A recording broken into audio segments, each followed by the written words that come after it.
नमस्कार, फाइटर समाचार में आपका स्वागत है। पेश आज 6 दिसंबर शाम 7 बजे राजस्थान की खास खबरें। मुख्यमंत्री भजनलाल शर्मा आज तड़के बिना किसी औपचारिकता के अचानक जवाहर सर्किल पहुंचे और आम लोगों की तरह पार्क में घूमते नजर आए। उनके इस कदम ने लोगों को भी चौंका दिया, क्योंकि भजनलाल शर्मा मुख्यमंत्री बनने से पहले वे इसी पार्क में नियमित सैर किया करते थे और अब भी अपनी पुरानी दिनचर्या को जारी रखे हुए हैं। आज की वॉक के पीछे उनका उद्देश्य भी स्पष्ट था, राजस्थान में फिटनेस को लेकर फिट राजस्थान का संदेश देना और बिना किसी औपचारिकता के आमजन से संवाद स्थापित करना। सैर के दौरान किसी पुराने परिचित, स्थानीय निवासी और नियमित सुबह टहलने वाले लोग उनसे मिलने पहुंचे। लोग उन्हें अचानक अपने बीच पाकर उत्साहित दिखे और कई लोग उनके साथ वॉक में शामिल हो गए। बातचीत के दौरान लोगों ने रोजमर्रा की समस्याएं भी उनसे साझा की, जिन्हें मुख्यमंत्री ने ध्यान से सुना। गैंगस्टर रोहित गुदारा गैंग के सहयोगी दीपेंद्र सिंह उर्फ सागर की तलाश में जयपुर पुलिस दबिश दे रही है। बदमाश दीपेंद्र सिंह उर्फ सागर पर 25,000 रुपये का इनाम घोषित किया गया है। फर्जी जमानती खड़े कर वह 5 दिन की अंतरिम जमानत मिलने के बाद फरार हो गया। डीसीपी वेस्ट हनुमान प्रसाद मीना ने बताया कि गैंगस्टर रोहित गुदारा गैंग के सहयोगी दीपेंद्र सिंह उर्फ सागर निवासी अजीतगढ़ सीकर की तलाश में पुलिस छापेमारी कर रही है। बदमाश दीपेंद्र सिंह उर्फ सागर की जानकारी देने पर 25,000 रुपये कैश इनाम घोषित किया गया है। बदमाश दीपेंद्र सिंह उर्फ सागर 30 नवंबर को 5 दिन की अंतरिम जमानत पर जेल से बाहर आया था। उसे 4 दिसंबर तक जेल में आना था। इसके वापस नहीं आने पर अजमेर हाई सिक्योरिटी जेल अधीक्षक ने कोर्ट में इसकी रिपोर्ट भेजी। इसके बाद सिक्योरिटी एजेंसियों ने राजस्थान सहित कई राज्यों में छापेमारी शुरू कर दी। बदमाश सागर 2 मर्डर मामलों में वंचित है। कृषि मंत्री डॉक्टर किरोड़ी लाल मीणा ने पीसीसी चीफ गोविंद सिंह डोटासरा के किसानों पर लाठीचार्ज और खाद की कमी के आरोपों का खंडन किया है। पंत कृषि भवन में डॉक्टर मीणा ने कहा कि राज्य में उर्वरकों की समुचित व्यवस्था, प्रभावी वितरण और पर्याप्त उपलब्धता सुनिश्चित की गई है। उन्होंने कहा कि किसानों पर लाठीचार्ज, लंबी कतारें और कड़ाके की ठंड में परेशानी जैसी घटनाएं पिछली कांग्रेस सरकार के कार्यकाल में हुई थी। उन्होंने जोर देकर कहा कि वर्तमान सरकार के तहत कानून व्यवस्था बिगड़ने या किसानों के साथ अत्याचार का कोई मामला सामने नहीं आया है। किसानों को सॉइल हेल्थ कार्ड की रिपोर्ट के अनुसार खाद मिल रही है, जिससे उर्वरकों का समान और पारदर्शी वितरण सुनिश्चित किया जा रहा है। उन्होंने डोटासरा के आरोपों को खारिज करते हुए कहा कि किसानों पर लाठीचार्ज, लंबी कतारें और कड़ाके की ठंड में परेशानी जैसी घटनाएं पिछले कांग्रेस सरकार के कार्यकाल में हुई थी। हरियाणा के फरीदाबाद में हरियाणा राज्य सतर्कता और भ्रष्टाचार निरोधक ब्यूरो ने कार्रवाई करते हुए थाना धौज में तैनात police sub inspector Sumit Kumar को 1,50,000 की रिश्वत लेते हुए रंगे हाथ गिरफ्तार किया। यह कार्रवाई अंबाला यूनिट ने की। आरोप है कि सुमित थाना धौज जिला फरीदाबाद में दर्ज करवाए गए एक केस में चालान कोर्ट में पेश करने की एवज में 1.5 लाख रुपए की रिश्वत की मांग कर रहा था। शिकायतकर्ता ने इस दबाव से परेशान होकर राज्य सतर्कता ब्यूरो अंबाला में शिकायत दी थी। उधर सोनीपत और रोहतक एंटी करप्शन ब्यूरो की संयुक्त टीम ने कार्रवाई करते हुए पहले जीआरपी थाना प्रभारी विजय पाल को 5,000 की रिश्वत लेते रंगे हाथों पकड़ लिया। यह रिश्वत एक पुराने छेड़खानी और मारपीट के मामले में सेटलमेंट के नाम पर मांगी गई थी। वहीं सोनीपत के पटवारी युद्धवीर को 2,000 रुपये की रिश्वत लेते हुए गिरफ्तार किया।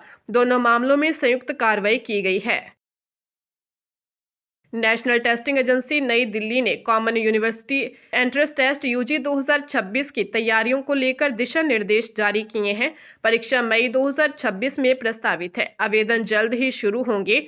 आवेदन करते समय विद्यार्थियों को तकनीकी परेशानी न आए, इसलिए एनटीए ने आधार कार्ड, यूडीआईडी सर्टिफिकेट और कैटेगरी सर्टिफिकेट को समय रहते अपडेट रखने की विशेष सलाह दी है। नोटिफिकेशन के अनुसार आधार कार्ड पर विद्यार्थी का नाम और जन्म तिथि 10वीं बोर्ड के सर्टिफिकेट के अनुरूप होना अनिवार्य है।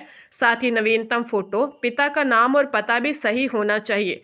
एजुकेशन एक्सपर्ट के अनुसार दिव्यांग विद्यार्थियों के लिए वैलिड और रिन्यूड यूडीआईडी कार्ड जरूरी होगा, जबकि ओबीसी, एनसीएल, ईडब्ल्यूएस और एससी/एसटी सर्टिफिकेट भी अपडेटेड होने चाहिए।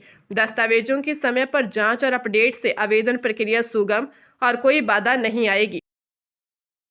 दौसा जिले की पोक्सो कोर्ट की न्यायाधीश रेखा राठौर ने नाबालिग के अपहरण व दुष्कर्म मामले में दोषी राम अवतार मीणा को 20 वर्ष कठोर कारावास की सजा सुनाई है। साथ ही 1.5 लाख रुपए अर्थदंड भी लगाया है। पूरी राशि पीड़िता को क्षतिपूर्ति के रूप में देने के आदेश दिए गए हैं।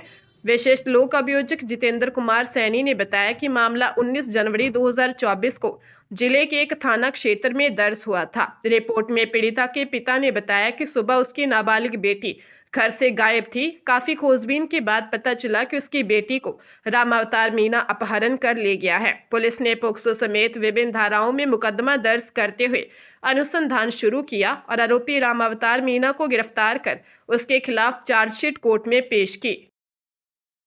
लाइब्रेरियन ग्रेड 3 सीधी भर्ती परीक्षा 2024 के अस्थायी रूप से चयनित 1294 अभ्यर्थियों के दस्तावेजों का वेरिफिकेशन आज बीकानेर जिले में स्थित माध्यमिक शिक्षा निदेशालय में शुरू हो गया है, जो कल रविवार तक चलेगा। निदेशालय ने विचारित सूची में शामिल इन अभ्यर्थियों के दस्तावेज सत्यापन और पात्रता जांच के लिए 30 दल गठित किए हैं। आज 6 दिसंबर को प्रथम दिन 600 अभ्यर्थियों के दस्तावेजों का वेरिफिकेशन किया गया है और कल रविवार 7 दिसंबर को शेष रहे 694 अभ्यर्थियों को दस्तावेज सत्यापन के लिए बुलाया गया है। विदित रहे कि राजस्थान कर्मचारी चयन बोर्ड की ओर से 648 पदों पर हुई इस भर्ती का परिणाम 2 दिसंबर 2025 को जारी किया गया था। पंजाब के लुधियाना जिले की केंद्रीय वस्तु एवं सेवा कर टीम ने मंडी गोबिंदगढ़ फतेहगढ़ साहिब में कई स्थानों पर बड़ी कार्रवाई करते हुए 54 करोड़ रुपए के जीएसटी घोटाले का पर्दाफाश किया। विभाग को मिली पुख्ता खुफिया जानकारी के बाद यह ऑपरेशन चलाया गया, जिसमें एक निजी लिमिटेड कंपनी द्वारा की जा रही बड़े पैमाने की टैक्स धोखाधड़ी सामने आई। जांच के दौरान पता चला कि यह कंपनी लोहे एवं इस्पात संबंधित उत्पादों के विनिर्माण के नाम पर करीब 300 करोड़ रुपए के फर्जी जीएसटी इनवॉइस जनरेट कर रही थी। इन नकली बिलों के आधार पर कंपनी ने अवैध इनपुट टैक्स क्रेडिट हासिल किया और उसी आईटीसी का उपयोग अपने जीएसटी देय तक सेट ऑफ करने के लिए किया। इससे सरकार को भारी राजस्व नुकसान पहुंचा है। सीजीएसटी अधिकारियों ने कंपनी से जुड़े एक मुख्य व्यक्ति को गिरफ्तार कर लिया। राज्य स्तरीय समान परीक्षा योजना के तहत वार्षिक परीक्षा का शेष रहा निर्धारित पाठ्यक्रम शिक्षकों को 31 जनवरी तक अनिवार्य रूप से पूरा करना होगा। माध्यमिक शिक्षा निदेशक सीताराम जाट ने इस संबंध में समस्त संभागीय संयुक्त निदेशकों को निर्देश दिए हैं। 9वीं से 12वीं कक्षा की अर्धवार्षिक परीक्षाएं 2 दिसंबर को खत्म हो चुकी हैं।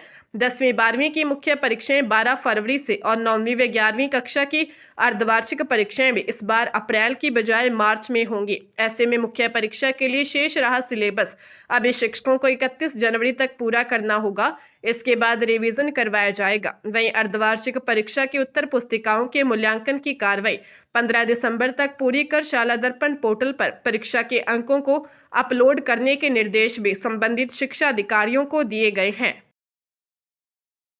राजस्थान सरकार 10 दिसंबर को पहला प्रवासी राजस्थानी दिवस समारोह आयोजित कर रही है।